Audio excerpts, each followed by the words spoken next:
Oke, baiklah Bapak Ibu Saudara, salam sejahtera bagi kita semua. Selamat kita berjumpa kembali dalam channel Paulus Pinontoan Tirayo di program Melangkah Bersama Yesus.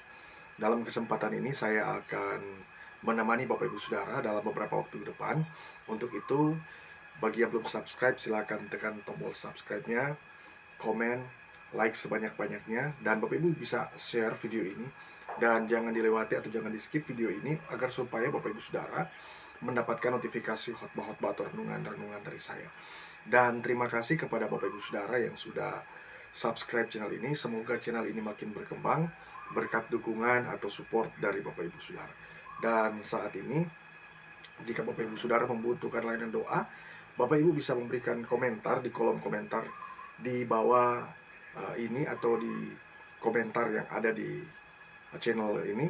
Dan Bapak Ibu Saudara, eh, saat ini saya akan memberikan tema renungan saya, yaitu tetap. Bapak Ibu Saudara, ya, tema khotbah saya yaitu tetap. Mari kita membuka Alkitab kita yang terdapat di dalam kitab Kolose. Kitab Kolose pasal pertama ayat yang ke-15 sampai ayat yang ke-23. Dan Bapak Ibu Saudara bisa mendengar atau Bapak Ibu bisa mengikuti firman Tuhan yang akan saya bacakan untuk Bapak Ibu Saudara. Dan firman Tuhan berkata, ia adalah gambar Allah yang tidak kelihatan, yang sulung lebih utama dari segala yang diciptakan.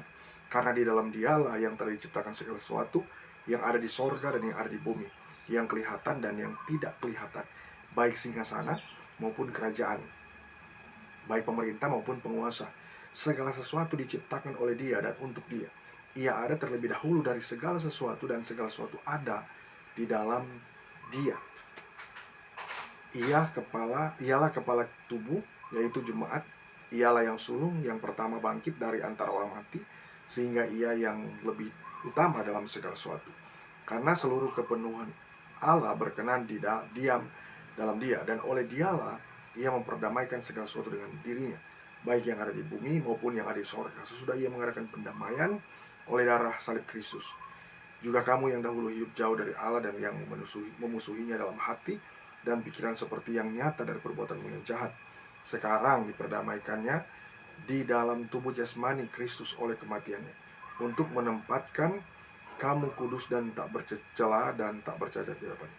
Sebab itu kamu harus bertekun dalam iman, tetap teguh dan tidak bergoncang, dan jangan mau digeser dari pengharapan Injil yang telah kamu dengar dan yang telah dikabarkan di seluruh alam di bawah langit, dan yang aku ini Paulus telah menjadi pelayannya. Bapak Ibu Saudara yang diberkati oleh Tuhan dimanapun berada, kita fokus di ayat yang ke-23, dan saya akan menjelaskan tentang ayat ini karena ayat ini begitu begitu begitu luas, begitu luar biasa, Bapak Ibu Saudara. Bukan berarti ayat-ayat yang lain tidak luar biasa, tapi saya melihat di sini ada banyak sekali pengertian tentang kata yang digunakan di sini adalah tetap teguh. Dan tetap teguh di sini menggunakan kata meno, Bapak Saudara. Dan meno yang ada di dalam ayat 23 ini, Bapak Ibu Saudara, itu juga dapat berarti tetap, Bapak Ibu Saudara. Seperti yang menjadi tema saya saat ini adalah tetap, Bapak Ibu Saudara. Jadi Bapak Ibu Saudara, firman Tuhan katakan, sebab itu kamu harus bertekun dalam iman, tetap teguh. Berarti tetap teguh itu bukan hanya dia teguh, ya, bukan berarti dia tetap teguh dalam kehidupannya secara rohani, tetapi tetap di dalam seluruh kepenuhan kalian, tetap di dalam Kristus. Artinya seluruh eksistensi kehidupannya dia, baik jasmani maupun rohani, dia harus berfokus kepada Kristus, dan itu menggunakan kata meno. Bapak Ibu Saudara, di sini firman Tuhan katakan, ya, dan tidak bergoncang. Nah, bukan hanya kita mengalami meno tapi tidak bergoncang. Dan tidak bergoncang ini juga memiliki arti lain, artinya nggak bergeser, Bapak Saudara. Dan kata meno ini diberitakan oleh diberitahukan kepada Rasul Paulus kepada jemaat yang ada di Kolose, agar supaya mereka tetap di dalam Kristus. Makanya berulang kali Rasul Paulus itu menekankan dalam surat ini bagaimana mereka harus berada dalam Kristus, karena memang sangat luar biasa ketika Rasul Paulus mengingatkan mereka agar supaya mereka tetap di dalam Kristus. Karena hari-hari ini banyak orang yang ngakunya ya masih katanya masih dalam Kristus, tapi sebenarnya sedang kompromi, ya kompromi ya Bapak Ibu Saudara. Jadi tetap itu dalam Kristus itu sangat penting Bapak Ibu Saudara, karena berulang kali digunakan oleh beberapa penulis kitab atau juga para penulis ya kitab ini atau rasul-rasul. Mereka menggunakan kata meno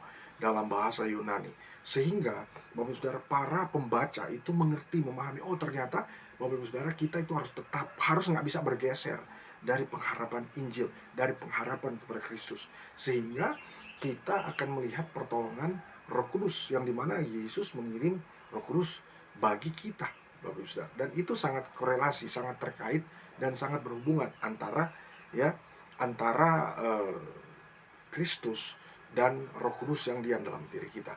Nah, Bapak Ibu Saudara, di sini kalau kita melihat kata tetap, kata meno ini berarti kan itu bukan hanya tinggal, bukan hanya tetap teguh, bukan hanya bertekun, tetapi dia harus tetap dan nggak boleh kemana-mana. Dia harus tetap dan tidak bergeser. Banyak orang sedang bergeser, dia nggak bisa berani tetap. Dia sering ya, sering kali keluar dari koridor Tuhan. Seringkali dia keluar dari yang sebenarnya, dan itu berarti dia tidak tetap. Nah, kita di sini diajarkan oleh seorang penulis atau seorang Rasul Paulus agar supaya kita tetap di dalam Dia. Dan di sini ada beberapa alasan mengapa kita harus tetap. Alasan pertama, ya karena kita selalu keluar jalur. Mengapa kita harus tetap, Bapak Ibu Saudara yang dimanapun berada? Karena kita nih sering keluar jalur, ya entah itu dalam ajaran, entah itu dalam hal apa. Kita tuh kadangkala contoh nih ya, Rasul Paulus katakan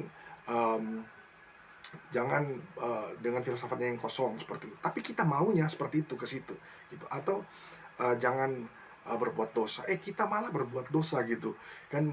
Seharusnya kan firman Tuhan katakan janganlah berbuat dosa. Di situ digunakan kata perintah, tapi kita sendiri yang melanggar. Mengapa? Karena kita itu selalu keluar jalur.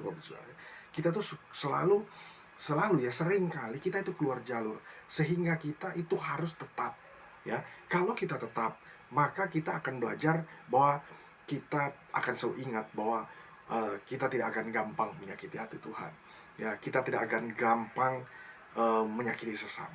Kita tidak akan gampang melukai hati sesama, dan kita tidak akan gampang melakukan sesuatu yang tidak berkenan di hati Tuhan. Yang tidak berkenan di hati Tuhan, kita tidak akan gampang melakukan. Dan Bapak Ibu Saudara, itu alasan karena kita selalu keluar jalur. Alasan kedua, karena kita selalu membenarkan diri kita. Bapak Ibu Saudara, kadangkala kita tuh ketika salah, kita merasa kita benar. Ketika kita sudah melakukan kesalahan, bahkan ketika kita atau salah satu contoh, suami istri sedang berdebat, Bapak Ibu Saudara ya. Nah, kadangkala kan perdebatan ini sulit untuk berakhir karena dua-duanya merasa benar.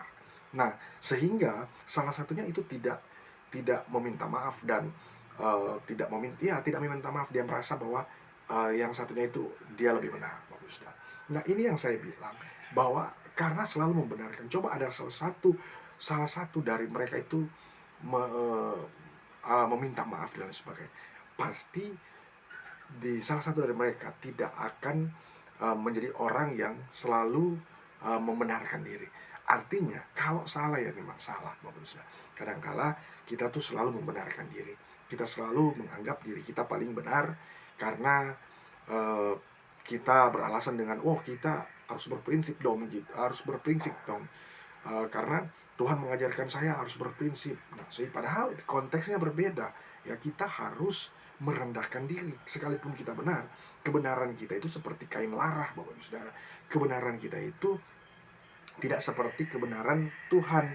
Kebenaran kita itu bisa salah. Kebenaran kita bukan absolut. Kebenaran Tuhan itu absolut. Kalau kebenaran kita itu mungkin ya tidak 100% benar, mungkin ada yang salah, Bapak Ibu Saudara. Perlu diperbaiki, dievaluasi dalam hidup kita.